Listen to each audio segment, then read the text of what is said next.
Audio Jungle.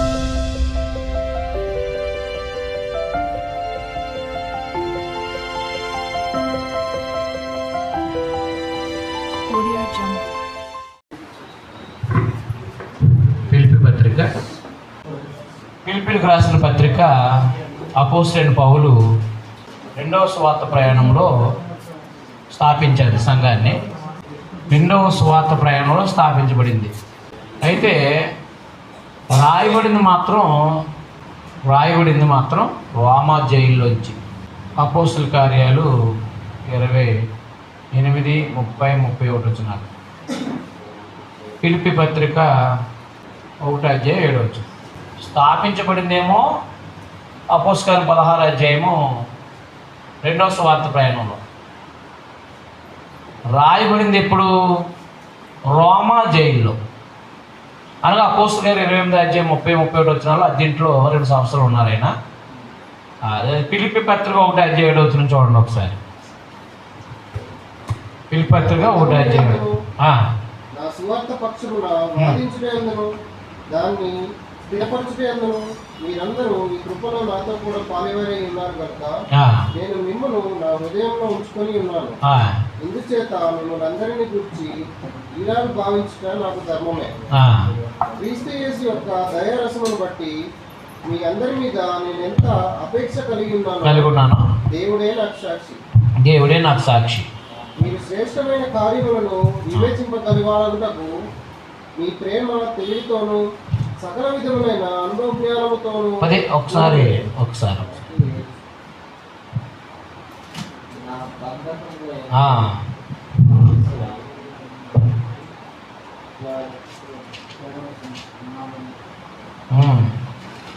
ఏమన్నాడు ఆయన? బంధకాలు అన్నాడు.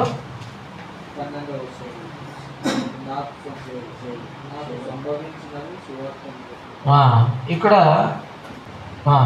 22వ వచనం చూడండి. 4వ అధ్యాయం 22వ వచనం చూడండి.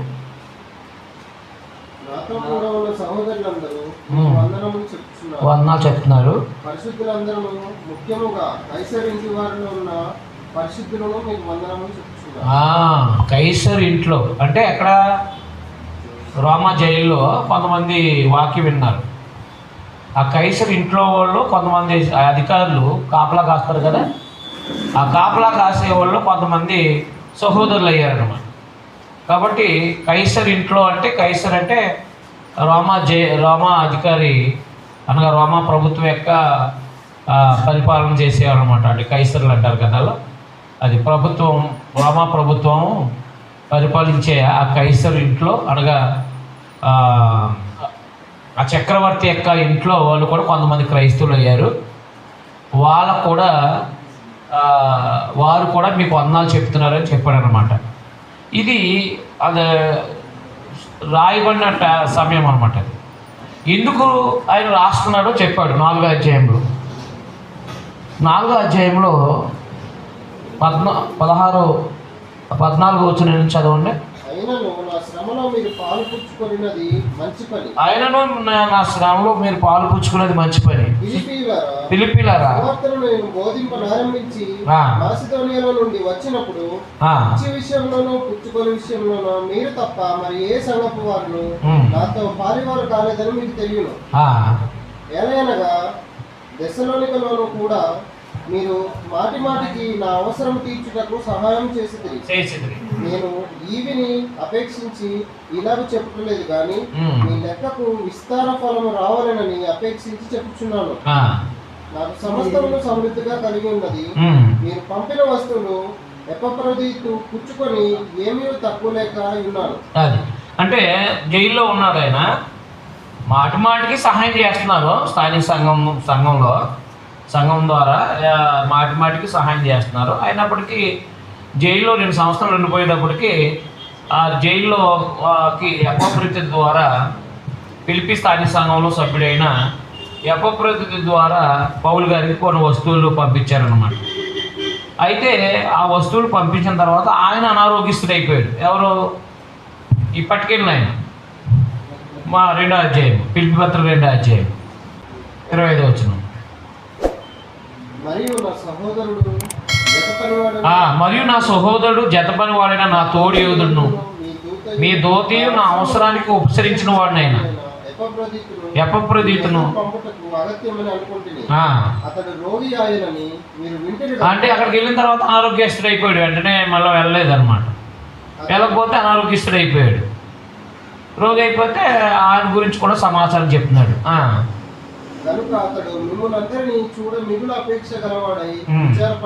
విచారపడుతున్నాడు.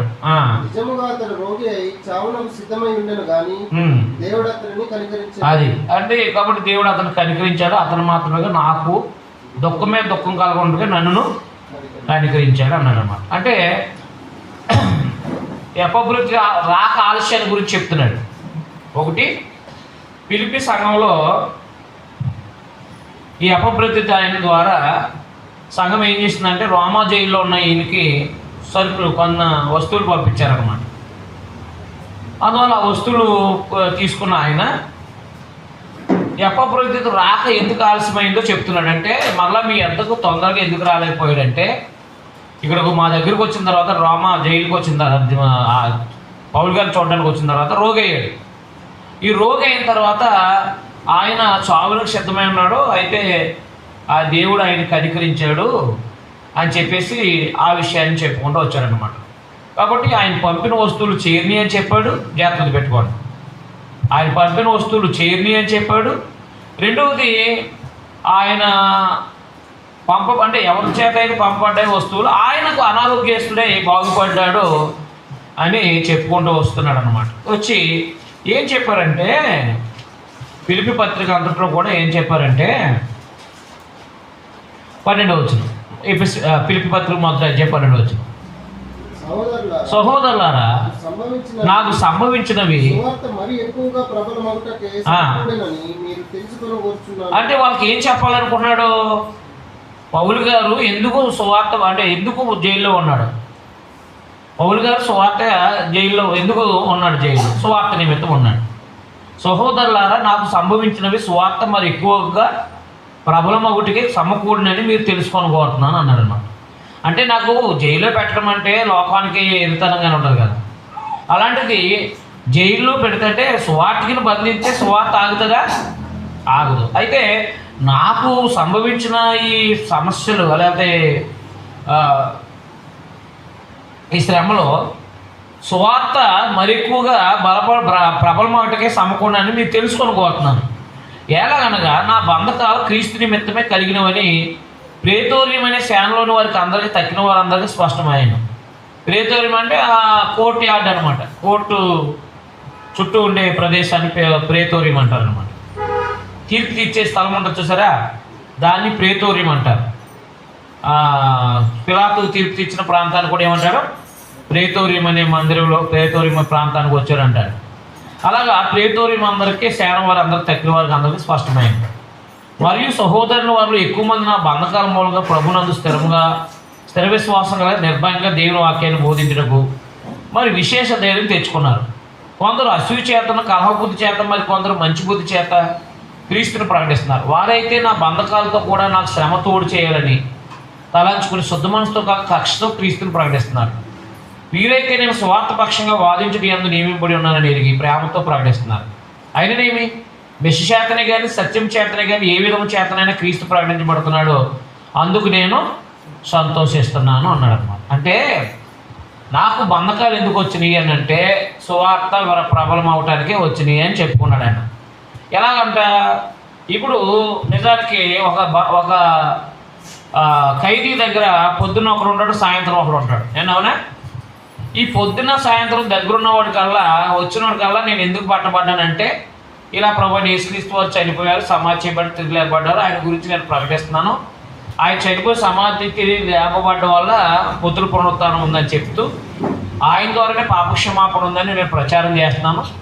కాబట్టి సువార్త నిమిత్తం నేను పట్టబడ్డాను, సువార్త వలన నేను శ్రమ పడుతున్నానని చెప్పేసి ప్రతి తన దగ్గర కానిస్టేబుల్కి అంటే ఆయన దగ్గర కాపలా ఉండే సైనికుడికి చెప్పుకుంటున్నాడు అనమాట, పోలీసు.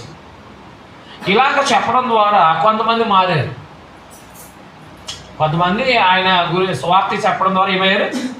మారారు అనడానికి మీకు ఇందాక 4 అధ్యాయం చూపించారు. కైసర్ ఇంటి వారిలో ఉన్నవారు కూడా మీకు వందనాలు చెప్తున్నారన్న. కైసర్ ఇంట్లో ఎవరు అంటే రాజుగారి భార్య కాదు, చక్రవర్తి కాదు. కైసర్ ఇంట్లో కాపలాదారు. ఇప్పుడు చూడండి, ఒక సీఎం ఇంట్లో ఎలాగా చుట్టుపక్కల కాపలాదారులు ఉంటారో, అలాగే ఒక ప్రధానమంత్రి ఇంటి చుట్టూ ఎలా కాపలాదారులు ఉంటారో, అలాగే ఈ చక్రవర్తి ప్రాంతంలో అంటే ఆ ప్రాంతంలో కూడా అలా కాపలాదారులు ఉంటారు. అలాంటి కాపలాదారుల్లో ఈ ఖైదీల దగ్గర కూడా కొంతమంది కాపలాదారులు ఉంటారు. అయితే ఈయన అపోస్తల కార్యంలో పట్టబడ్డాడు. 22 అధ్యాయంలో పట్టబడ్డాడు. ఆయన పట్టబడిన ఆయన్ని తీసుకెళ్ళి జైల్లో పెట్టారు. నీ గురించి ఎవరైనా విచారణ వస్తే అప్పుడు చూద్దామని. ఈ హౌస్ అరెస్ట్లో ఉన్న ఆయన్ని హౌస్ అరెస్ట్లో ఒక్కొక్కరు కొంతమంది సైనికులు వచ్చి ఏం చేస్తున్నారంటే హౌస్ అరెస్ట్లో ఉన్న ఆయనకి పొద్దున్న ఒకరు సాయంత్రం ఒకరు లేకపోతే ఇలా కాపలా ఉంటారనమాట. ఆ కాపలాదారులకి సువార్త ప్రకటించారనమాట. సువార్త ప్రకటిస్తే కొంతమంది మారారు, కొంతమంది ఏమో ఈడు ఎవరో గురించి ఇలా చెప్పి అలా చేసి యేసుప్రభు అంటున్నాడు, అది అంటున్నాడు, ఇది అంటున్నాడు అని చెప్పేసి కొంతమంది కక్షేత యేసుప్రభు మరణించాడంట, సమాధి చేయబడంట, తిరిగి లేచాడంట, ఈ పౌలు అనేవాడు అందుకు పట్టబడ్డాడంట, ఈడేదో దొంగతనం చేసి ఏదో చేసి ఉంటాడు అని చెప్పేసి ఇలాగా కొంతమంది ఏమో సువార్త విని అవునా నిజమైన రక్షకుడా అని చెప్పేసి కొంతమంది ఏమో మారారు, కొంతమంది ఏమో ఈడు పలానా అని చెప్పేసి వ్యతిరేకమయ్యారు అనమాట. అప్పుడు అన్నాడు, నా బంధకాలు వచ్చినాయి అంటే నన్ను ఎందుకు బంధించబడ్డానంటే జైల్లో సువార్త ప్రబలం అవుటకే నేను బంధించబడ్డాను అన్నాడు అనమాట. మరి కైసర్ ఇంట్లో కూడా సువార్త వెళ్ళిందంటే పౌలు గారిని బంధించడం పట్టే కదా. అడుగుతారు కదా, ఏమైనా నువ్వు ఇక్కడికి ఎందుకు వచ్చావంటే అయ్యా నేను యేసుప్రభుని గురించి ప్రకటిస్తుండగా నన్ను పట్టుకుని లోపలేసారయ్యా అన్నప్పుడు ఖచ్చితంగా సువార్త వెదజల్లినట్టే కదా. అవునా కదా? అలాగున సువార్త ప్రబలం అవటానికే నాకు సమస్యలు వచ్చినాయని చెప్తున్నాడు సంఘానికి. ఎవరికి? ఫిలిప్పీలో ఉన్న సంఘానికి. ఎందుకంటే ఇప్పుడు జైల్లో పెట్టబడడం అంటే అది మామూలు విషయం కాదు కదా. కాబట్టి సువార్త నన్ను బంధించింది, సువార్త ఎక్కువ అవడం తప్ప మరి ఏమీ కాదు అని చెప్పేసి తన కూర్చిన సమాచారం ముందు చెప్పుకున్నాడు మొదటి అధ్యాయంలో. మీకు అర్థమైందా? తనను కూర్చిన సమాచారాన్ని పరిచయం చేసుకున్నాడు. మీరు ఎందుకంటే సంఘాన్ని స్థాపించింది ఎవరు? రెండో సువార్త ప్రయాణంలో పౌలు గారు. అర్థమైందండి. అందుకని స్థానిక సంఘము సువార్తికునికి జ్ఞాపకం చేసుకుని ఎపఫ్రోదితు ద్వారా ఈ రోమా జైల్లో ఉన్న పౌలు గారికి ఏం చేసిందంటే కొన్ని వస్తువులు పంపించారనమాట. ఈ వస్తువులు తీసుకుని నేను ఏం చెప్తున్నానంటే మీరు కంగారు పడకండి, నాకు వచ్చిన శ్రమలు సువార్త ఎక్కువ అవడానికి వచ్చినాయి తప్ప మరి దేనికి కాదు అని చెప్పేసి ఒకటి చెప్పుకున్నాడు అనమాట. రెండవది స్థానిక సంఘం యొక్క గురించిన హెచ్చరికలు చెప్పుకుంటూ వచ్చారు. 28వ వచనం ముఖ్య వచనం, 2వ అధ్యాయం 5వ వచనం ముఖ్య వచనాలుగా మీరు అండర్లైన్ చేసుకోండి. 28వ వచనం 3వ లైన్ చదవండి ఒకసారి. ఫిలిప్పీయులకు 1:28వ వచనం. ఏక మనస్సు గలవారై నిలిచి ఉన్నారని నేను మిమ్మును గూర్చి వినులాగున మీరు క్రీస్తు సువార్తకు తగినట్లుగా ప్రవర్తించుడి. అది అంటే ఫిలిప్పీలో ఉన్న సంఘం బహుధనవంతులు కాబట్టి, అది రోమా ప్రవాస స్థానం కాబట్టి ఉద్యోగస్తులు ఉంటారు, రిటైర్డ్ అయిపోయిన వాళ్ళు ఉంటారు, ఇలాంటి ఒక ఉన్నతమైన భౌతికమైన సర్వసమృద్ధి కలిగిన ప్రదేశంలో ఉన్నారు. ఏదేమైనప్పటికీ క్రీస్తు సువార్తకు తగినట్లుగా ప్రవర్తించండి అన్నాడు అనమాట. అదైనా ప్రవర్తన లోక సంబంధంగా మనం ప్రవర్తించవచ్చు, అదైనా కానీ అది దేవుడికి అంగీకారం కాదు. అందువలన సంఘాన్ని ఏమంటున్నారు? క్రీస్తు సువార్తకు తగినట్లుగా ప్రవర్తించండి అని తెలియపరుస్తున్నాడు.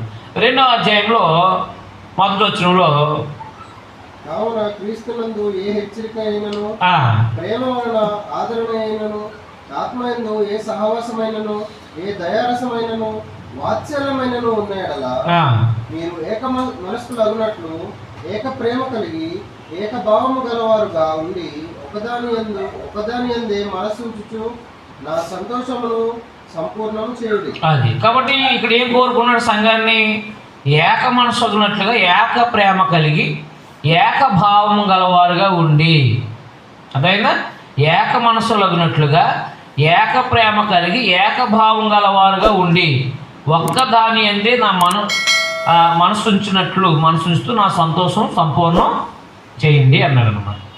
కక్షేతైన వృధాశయం చేత ఏమీ చేయక వినయమైన మనసు కలిగి ఒకరినొకడు తనకంటే యోగ్యుడిని ఎంచుకుంటూ మీలో ప్రతివాడు తన సొంత కార్యం మాత్రం కాక ఇతర కార్యాలు కూడా చూడాలి అన్నాడు. క్రీస్తును కలిగిన ఈ మనసును మీరు కలిగి ఉండండి. ఆయన దేవుని స్వరూపం కలిగిన వాడండి. దేవునితో సమానమును విడిచిపెట్టుకోవడం భాగ్యమని ఎంచుకోలేదు, కానీ మనుషులు పోలిక పుట్టి దాసుని స్వరూపం ధరించుకుని తను తానే రిక్తునిగా చేసుకున్నాడు అన్నాడు. అంటే ఏక మనసు ఉండాలన్నాడు. అదే స్థానిక సంఘంలో ఏముండాలని చెప్పాడు ఆయన? ఏక మనస్సు గలవారుగా ఉండాలన్నాడు అనమాట.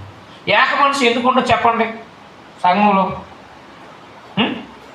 ఏక మనసు అనేది ఎందుకు ఉండదు అంటే, ఇప్పుడు భౌతిక సంబంధమైన ధనధాన్యాలతో నిండి ఉన్నారు కాబట్టి, సర్వసమృద్ధి కలిగి ఉన్నారు కాబట్టి ఒకరికి పడకుండా, అంటే ఒకరికి అబ్జెక్షన్గా ఉండే అవకాశాలు ఉంటాయి అన్నమాట. అందుకని ఆయన ఏక మనసు కలిగి ఉండమని చెప్పాడు. మూడవదిగా క్రీస్తు యేసును కలిగిన ఈ మనసు మీరు కలిగి ఉండండి. అంటే దాసుని స్వరూపము. అదైంది అంటే దాసుని స్వరూపం అంటే తను తగ్గించుకున్నాడు అనమాట. అదైంది కాబట్టి భౌతిక సంబంధంగా ధనవంతులైనటువంటి వారికి గర్వం ఉంటుంది. ఇది తిమోతి రాసిన మొదటి పత్రిక 6వ అధ్యాయము 18వ వచనం చూడండి ఒకసారి. ఇహమందు ధనవంతులైన వారు ఇకాక ఆల్రెడీ ధనం ఉంటే ఏమొస్తుంది? గర్వం వస్తుంది కదా. ధనం ఉంటే ఏమవుతుంది కదా, ఆటోమేటిక్ గర్వం ఉంటుంది.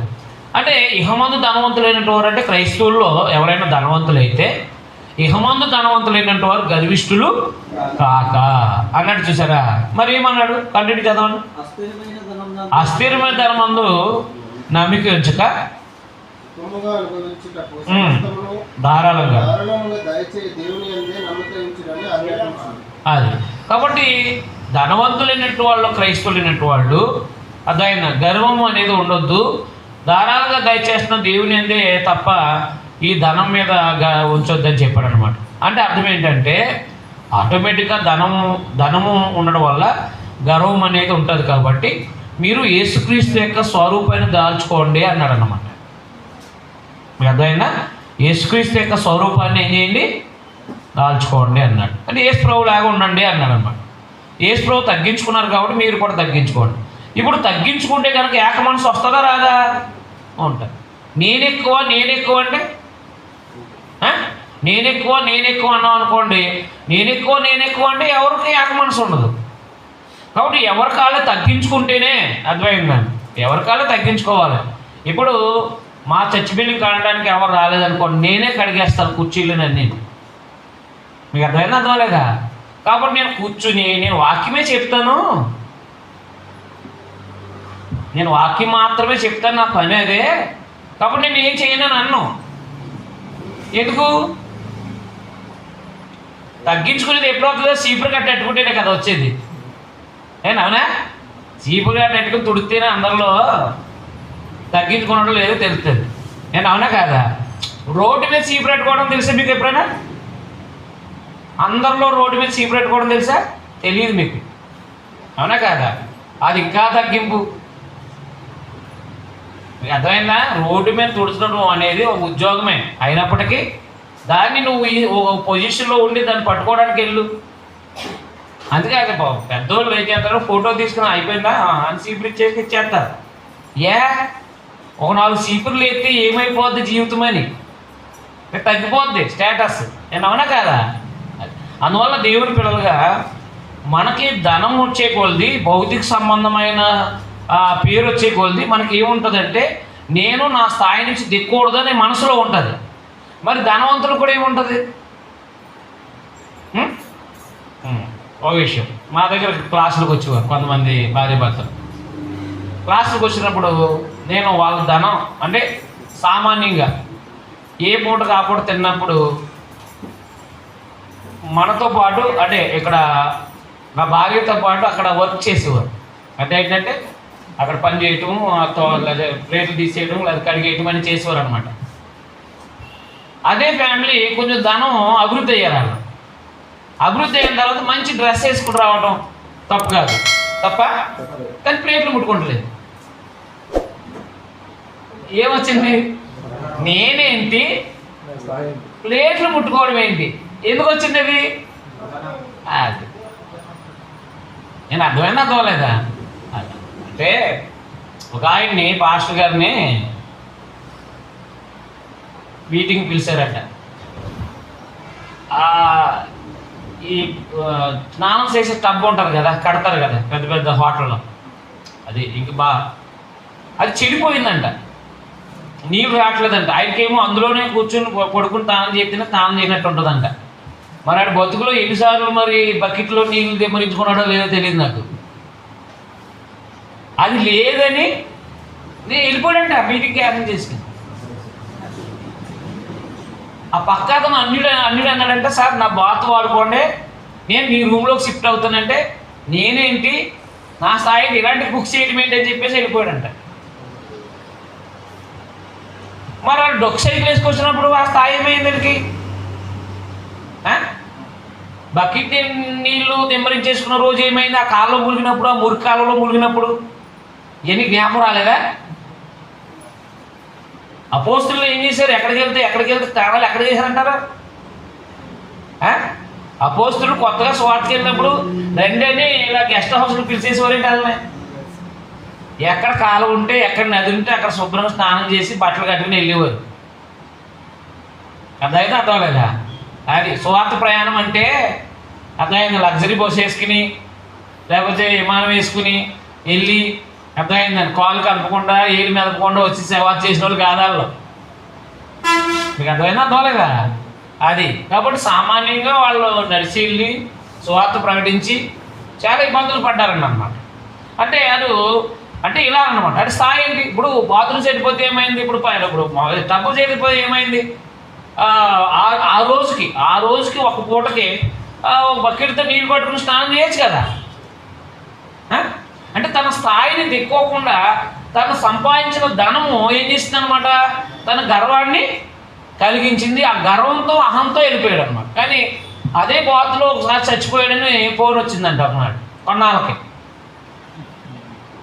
జరిగిన స్టోరీ, మీకు అర్థమైన కథ కాదు. అదే బాత్ టబ్లో చనిపోయాడంటండి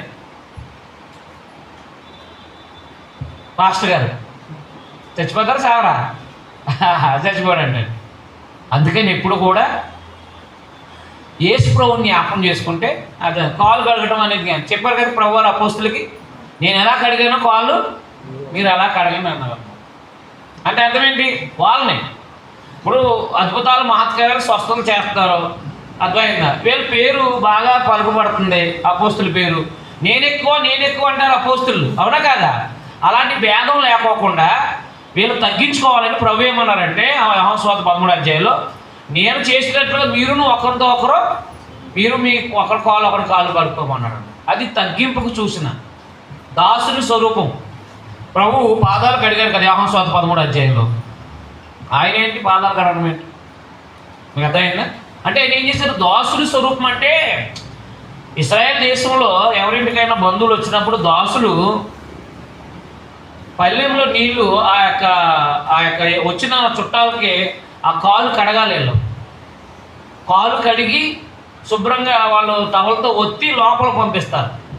దోసలు చేసే పని ఇది, మీకు అర్థమైందా? అందుకని ప్రభువుని యేసుక్రీస్తు వారు టవల్ కట్టుకుని, అర్థమైందా, అపోస్తుల యొక్క 12 మంది అపోస్తుల యొక్క కాలు కడగడానికి సిద్ధపడినప్పుడు అది దాసుని స్వరూపం అన్నమాట. మీకు అర్థమైందా, అర్థమలేదా? అలాంటి స్వరూపం ఉంటేనే, అంటే అలాంటి స్వరూపం కలిగి ఉండాలి అని పిలిపి సంఘానికి చెప్పాడు అనమాట. ధనవంతులైనటువంటి వాళ్ళకి ఆటోమేటిక్గా ఉంటుంది, మీకు అర్థమైందా? గర్వం ఉండేవాళ్ళు, అర్థమవుతుందా? అందుకే నేను గమనించాలి ఇది. అందుకని పిలిపి స్థానిక సంఘానికి ఏం చెప్పారంటే, క్రీస్తు యేసునకు కలిగిన ఈ మనసు మీరును, ఏ మనసు అది? తగ్గించుకునే మనసు. కలిగి ఉన్న మనది ఏంటి? తగ్గించుకునే మనసు అన్నమాట. అది అంటే మనకు కూడా అనిపిస్తుంది, ఒక స్థాయికి వెళ్ళిన తర్వాత మనకు కూడా తగ్గించుకునే పరిస్థితులు కొన్నిసార్లు చేసుకోలేము. మనమేంటి ఇచ్చేయటం ఏంటి అనిపిస్తుంది అనమాట. కానీ దేవుని పనిలో మాత్రం అది ఉండకూడదు. లోకంలో ఉంటుంది. మీకు అర్థమైందా అర్థం అవ్వలేదా? ఆ లోక సంబంధమైన మనస్తత్వాన్ని ప్రభు సంఘంలో పెడితే మనం యేసుప్రభులాగా తయారవ్వలేము అన్నమాట. అందుకని క్రీస్తు యేసునకు కలిగిన ఈ మనస్సును మీరును కలిగి ఉండండి అన్నాడంటే వాళ్ళు కలిగి ఉన్నారని కలిగి లేరనా? కలిగి లేరు కాబట్టి కలిగి ఉన్నాను. ఇప్పుడు అదే మనకు వర్తిస్తుంది. ఈ సందేశం మనకు కూడా వర్తిస్తుంది. ఒకవేళ మనకు కూడా క్రీస్తు యేసునకు కలిగిన మనసు లేకపోతే ఈ తగ్గించుకునే మనసు మనం కూడా కలిగి ఉండాలి అన్నమాట. అది చెప్పాడు అనమాట. ఆయన మనం చదువుతున్నప్పుడు స్టడీ చేద్దాం. తర్వాత తమ సొంత రక్షణ జాగ్రత్తగా గడపాలని చెప్పొచ్చాడండి 12 వచనం 2:12. కాగా నా ప్రియులారా, మీరు ఎల్లప్పుడూ విధేయులైన ప్రకారం నా ఎదుట ఉన్నప్పుడు మాత్రమే కాక మరి ఎక్కువగా నేను మీతో లేని ఈ కాలమందును భయముతోను వణుకుతోను మీ సొంత రక్షణను కొనసాగించుకోండి. అది భయముతోను వణుకుతోను మీ సొంత రక్షణని కొనసాగించండి. ఆల్రెడీ వాళ్ళు సొంత రక్షణలో ఉన్నారు, బాప్తిసం పొంది ఉన్నారు, రక్షణలో ఉన్నారు. కానీ ఆ రక్షణని భయంతో వణుకుతో కొనసాగించమంటున్నాడు. నేను చెప్పాను కదా ఇందాక, నేను బాప్తిసం పొందానంటే పరలోకానికి టికెట్ కొనేసుకున్నాను.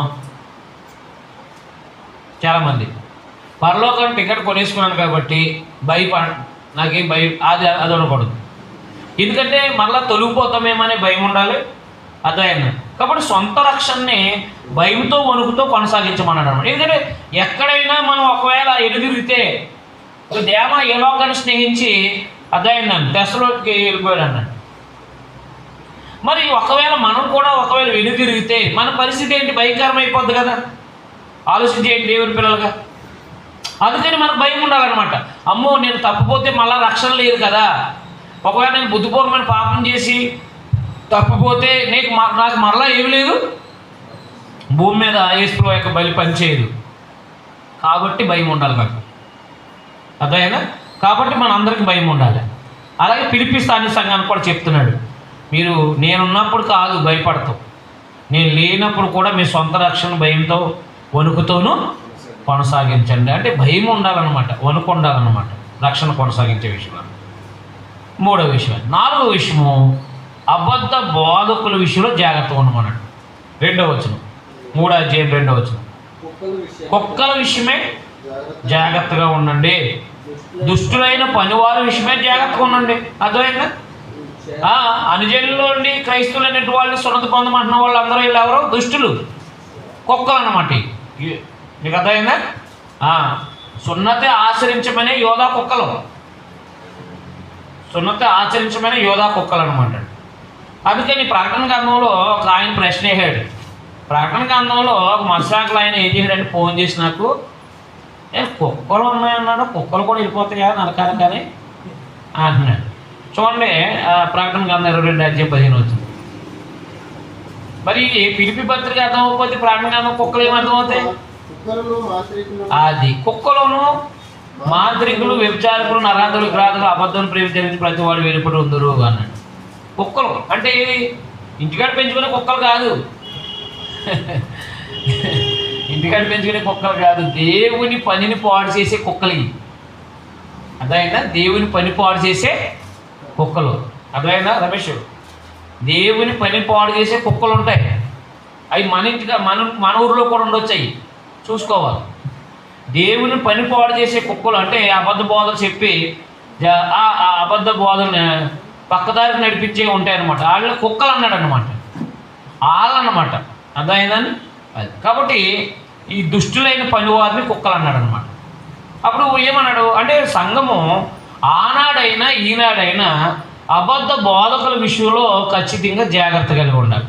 అందుకని ఎవరు వచ్చి ఏం బోధిస్తున్నారో మనం పరీక్షించుకోవాలన్నమాట. ఎందుకంటే నేను ఒక 30 రోజులు మీటింగ్లు పెట్టాను. 30 రోజులు మీటింగ్లు పెడితే 30 అంటే స్థానిక సంఘం 30 రోజులు కొన్ని నెలలు కొన్ని సంవత్సరాలు నేనే చెప్పాను. ప్రతి మే నెల అంతా కూడా మే నెలలో 30 రోజులు 30 పాఠాలు చెప్పేవాడిని. ఒక సంవత్సరం ఏం చేశానంటే సరే నేనే కాదులే కొంతమంది సహోదరులు కూడా రప్పించి చెప్పిద్దామని చెప్పేసి రప్పించాను. సరే కొంతమంది బాగానే చెప్పుకుంటూ వెళ్ళారు. ఒక ఆయన వచ్చి అన్నాడు,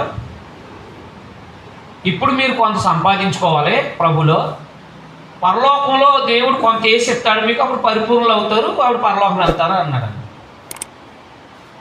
భక్తిహీనరాలు ఒక ఆవిడ ఉంది మా అందులో.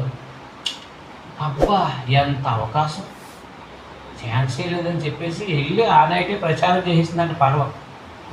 అంత భక్తిగా ఉండక్కర్లేదు, అంత యథార్థంగా అంత నీతిగా ఉండక్కర్లేదు. జస్ట్ కొంచెంగా అలా మనం జస్ట్ ఆరాధనకి వెళ్తే అలా ఉంటే సరిపోద్ది, మిగతాది లోటు వస్తేనంటే ఆయన వేసిస్తానంట అన్నాడు. నేను అనవసరంగా ఆయన రప్పించాను రా బాబు అని చెప్పి నెక్స్ట్ డే మళ్ళీ నేను చెప్పి ప్రసంగాన్ని చెప్పి మళ్ళీ సరి చేయాల్సి వచ్చింది సంఘాన్ని. అంటే ఒక్క దుష్టుడైన పనివాడు ఎవరైనా ఒక్కడు కనుక కొంచెం అంటే సందేశం కనుక వక్రీకరించాడంటే చాలు పాడైపోయే అవకాశాలు. అలాంటిది ఎప్పుడు మనం ఎవరినైనా సంఘాలకు తీసుకొచ్చేటప్పుడు ఒకవేళ ఆత్మ సంబంధ జీవితం విధానంలో అంటే సంఘాన్ని పక్కదారి నడిపించేటట్టుగా, లేకపోతే భక్తిహీనులుగా, లేకపోతే లోక సంబంధమైన వారుగా నడిపించే బోధలు ఏదైనా చేస్తే కనుక ఆయన స్టాప్ చేసేయాలి. లేదంటే చేదేని మొత్తం సంఘం అంతా ఏమైపోద్ది, పులిసిన పిండి ముద్దంతా పులుగు చేస్తాడు. అబద్ధ బోధల కోసమే మాట్లాడాడు.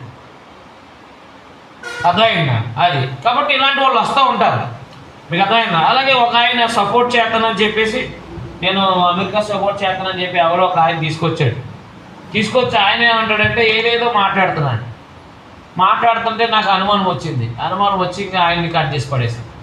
ఇప్పుడు ఏదో మనకు మేలు చేస్తారు అంటే ఏదో 4 రూపాయలు ఇస్తారని చెప్పేసి మనం కనుక తీసుకొచ్చి పెట్టుకున్నాం అనుకోండి, వాడు కనుక అబద్ధ బోధ చేశాడు అనుకోండి, ఇక్కడ 2000కు 3000కి బాగానే ఉంటుంది కానీ జీవితం మన తర్వాత నరకానికి వెళ్ళిపోతాం. అదైంది, అది కూడా చూసుకోవాలి. అదైంది. కాబట్టి అబద్ధ బోధకుల విషయంలో సంఘాన్ని జాగ్రత్త కలిగి ఉండమన్నారు. నేడు మనము కూడా స్థానిక సంఘాల విషయంలో మనము కూడా అబద్ధ బోధకుల విషయంలో కూడా ఎలా ఉండాలి, జాగ్రత్త కలిగి ఉండాలి. యేసుప్రభు స్వరూపాన్ని సంపాదించుకోవాలి, మన రక్షణ కూడా జాగ్రత్తగా కొనసాగించాలి, ఇది మర్చిపోకూడదు. తర్వాత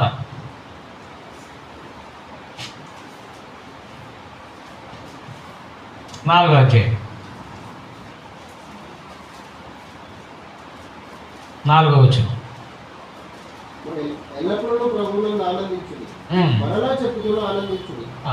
అది కాబట్టి ఎల్లప్పుడూ అని అంటే మాట అర్థమైందా, ఎల్లప్పుడూ అనే మాట ప్రతినిత్యము అనే దానికి వస్తుంది అనమాట. అంటే ప్రతి మనిషి జీవితంలో ప్రతి క్షణము ప్రతిరోజు అర్థమైంది ఎప్పుడు కూడా సంతోషం గలవారే ఉన్నామన్నాడు.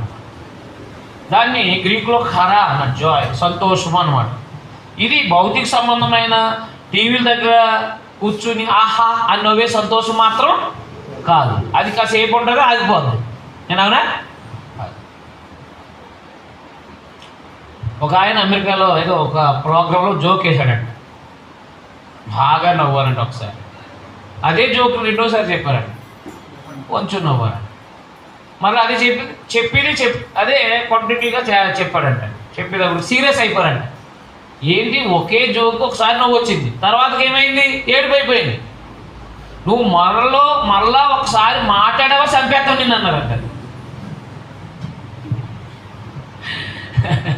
ఆ నవ్వు కాదు, నీకు అర్థమైందా? ఆ నవ్వు అయితే కాదనమాట. అది మనము ఏదో అటు ఇటు మాట్లాడుకుని లేదా డైలాగులు వేసుకుని నవ్వుకుంటాం చూసారా, ఆ నవ్వు కూడా కాదు ఇది. అది ముందు తెలుసుకోవాలి. టీవీ ప్రోగ్రాం దగ్గర కూర్చుని అంటారు కదా, అప్పుడే పిల్లవాడు కేవలం పరిగెడతారు, మళ్ళీ ఏడిపే. ఆ నవ్వు గురించి కాదు మాట్లాడేది. ఇక్కడ ఏ నవ్వు అని అంటే అర్థమైందని, ఎల్లప్పుడూ ప్రభునందు ఆనందించండి, మరలా చెప్తున్నా ఆనందించండి అని చెప్పేసి. అంటే ప్రభు అయిన యేసుక్రీస్తునందు దొరికేది ఏంటంటే పరలోకం, మీకు అర్థమైందా? కాబట్టి పరలోకానికి వెళ్ళే ప్రతి క్రైస్తవుడు భూమి మీద ఈ శ్రమలు వచ్చినా, అవమానాలు వచ్చినా, నిందలు వచ్చినా ఎప్పుడు కూడా ప్రభువుని బట్టి సంతోషపడుతూనే ఉండాలి అన్నమాట. మీకు అర్థమైంది? అర్థమలేదు. అయితే మన జీవితాలు ఎలా ఉంటాయి, డబ్బులు లేవనుకోండి జేబులో ముఖం మారిపోద్ది. డబ్బులు కనుక ఫోన్పేలో కానీ అర్థమైందండి, ఫోన్పేలో కానీ జేబులో కానీ డబ్బులు లేవనుకోండి ముఖం ఏమైపోద్ది, మారిపోద్ది. ఆనందం ఉంటుందా? ఆనందం ఉండదు. అలాగను కాదు, లేకపోతే లేని స్థితిని నేర్చుకోవడానికి దేవుడు ఇచ్చాడేమో. ఆ రోజున ఎలా ఉండాలో మనకు తెలియజేయటానికి ఏమో దేవుడు అవకాశం ఇచ్చాడేమో. ఆలోచన చేసుకోండి దేవుని పిల్లలుగా. మీకు అర్థమవుతుందా? అదన్న. కాబట్టి దేవుని పిల్లలుగా గుర్తుపెట్టుకోవాల్సిన విషయం ఏంటంటే, క్రైస్తవుడైన అంటే సంఘంలో ప్రతి ఒక్కరు కూడా ఇబ్బందులు ఎదురవుతాయి, సమస్యలు ఎదురవుతాయి, అనారోగ్యాలు ఎదురవుతాయి, అదే కుటుంబ సమస్యలు ఎదురవుతూ ఉంటాయి. ఏ సమస్యలు వచ్చినప్పటికీ ఆనందం ఉండడం నేర్చుకోవాలన్నాడు. ఎవరిని బట్టి? అది ప్రభువుని బట్టి ఎల్లప్పుడూ సంతోషంగా ఉండమని చెప్పాడు అనమాట. అది పత్రికలో చెప్పినాయి అనమాట. అంటే నాకు మీరు పంపిన వస్తువులు ఎపఫ్రోదితు వల్ల పుచ్చుకున్నాను, నాకేమీ తక్కువ లేదు. మీరు పంపిన వస్తువులు నాకు అందినవి. ఇది దేవునికి ఇష్టమైన యాగము. అదైనా ఇది దేవునికి ఇష్టమైన యాగం. దేవుని పనిలో సువార్థికులకు సహాయం చేయటం అనేది ఒక దేవునికి ఇష్టమైన యాగము. కాబట్టి మీకు దేవుడు ప్రతి అవసరం తీర్చాలని నేను కోరుకుంటున్నాను. ఆయన యొక్క ఐశ్వర్యం చెప్పిన క్రీస్తు యేసునందు మహిమలు మీ ప్రతి అవసరాన్ని తీర్చాలని నేను కోరుకుంటున్నాను అని చెప్తూ ఆయన ఈ లెటర్ రాశాడనమాట. అదైనా ఎందుకు రాశాడు చెప్పండి? సంఘము సువార్తకి తగినట్టుగా బ్రతకాలని రాశాడనమాట. సంఘము యేసుప్రభు యొక్క స్వరూపంలో యేసుప్రభులాగా తగ్గించుకోవాలని, తగ్గించుకుని ఏక మనసు కలిగి ఉండాలని ఉండడానికి రాశాడనమాట. తర్వాత రక్షణని భయముతో వణుకుతో కొనసాగించుకోవాలని దాని కొరకు రాశారనమాట. అలాగే అబద్ధ బోధకుల విషయంలో సంఘం జాగ్రత్తగా ఉండాలని రాశారనమాట. అలాగే ప్రభువునందు ఎల్లప్పుడూ సంతోషంగా ఉండాలని వాళ్ళకి రాయబడింది అన్నమాట. అది అంటే కాబట్టి ఈ పత్రిక ఎందుకు రాయబడిందో మనకు తెలుస్తూ ఉన్నది. ప్రతి పత్రిక ఆ స్థానిక సంఘానికి ఎందుకు రాయబడింది, అది మనకు ఎలా అన్వయించుకోవాలో మన ఇలాగే ప్రతి పత్రిక చదువుకోవాలన్నమాట. కాబట్టి రాయబడిన ఉద్దేశం ఉంటే కొన్ని లోపాలు ఉంటాయి, లోపాలు సరిచేయబడడానికి రాయబడతాయి. అలాగే ఆత్మ సంబంధమైన జీవితాన్ని మరింత పెంపొందించబడడానికి రాయబడతాయి. అర్థమైంది? కాబట్టి ఈ విషయాలన్నీ మన మైండ్లో ఇవి అసలు ప్రాముఖ్యమైన విషయాన్ని గ్రహించగలగాలన్నమాట. అప్పుడే మనకి ఆ పత్రిక యొక్క సారాంశం అంతా మన మైండ్లో ఉంటుంది అన్నమాట. అందువలన సంఘము సువార్తకు అనుకూలంగానే బ్రతకాలి కదా. మరి అంటే సిలువకు తగినట్టుగా బ్రతకాలన్నాడు అనమాట. దాన్నే అదే ఫిలిప్పీ పత్రిక 3వ అధ్యాయంలో 18వ వచనంలో అనేకులు క్రీస్తు సిలువకు శత్రువుగా నడుచుకుంటున్నారు అన్నాడు. అంటే క్రీస్తు సిలువకు శత్రువులు అంటే ఎవరు? క్రీస్తు సిలువకు శత్రువులు అంటే యేసుక్రీస్తు వారి యొక్క శ్రమానుభవాన్ని మాదిరి పెట్టుకోకుండా, అదైందండి, ఈ లోక సంబంధమైన సుఖభోగాల్ని మాదిరి పెట్టుకుని బ్రతికే వాళ్ళని క్రీస్తు సిలువకు శత్రువులుగా అన్నారు అనమాట. వాళ్ళని వారు కొడిపే వారు దేవుడు అన్నాడు. అంటే భూ సంబంధమైన సంగతులు ఏంది వాళ్ళు అతిశయపడుతూ భూ సంబంధం వాడి మీదే మనసుస్తూ భూ సంబంధం వాడి మీదే మనసుంచి దాని కొరకే ప్రయాసపడేవాళ్ళు అనమాట. అందుకని క్రీస్తు సిలువ శత్రువులు అన్నాడు. అందుకే ఇక్కడ సువార్తకు తగినట్టుగా బతకమన్నాడు అనమాట. సువార్తకు తగినట్లుగా ప్రవర్తించండి, సువార్తకు తగినట్టుగా ప్రవర్తించండి అన్నాడు అనమాట. కాబట్టి నాకు వచ్చిన శ్రమలో పౌలు గారు అంటున్నారు, నాకు వచ్చిన శ్రమలు సువార్త ప్రబలం అవటానికే వచ్చినాయి.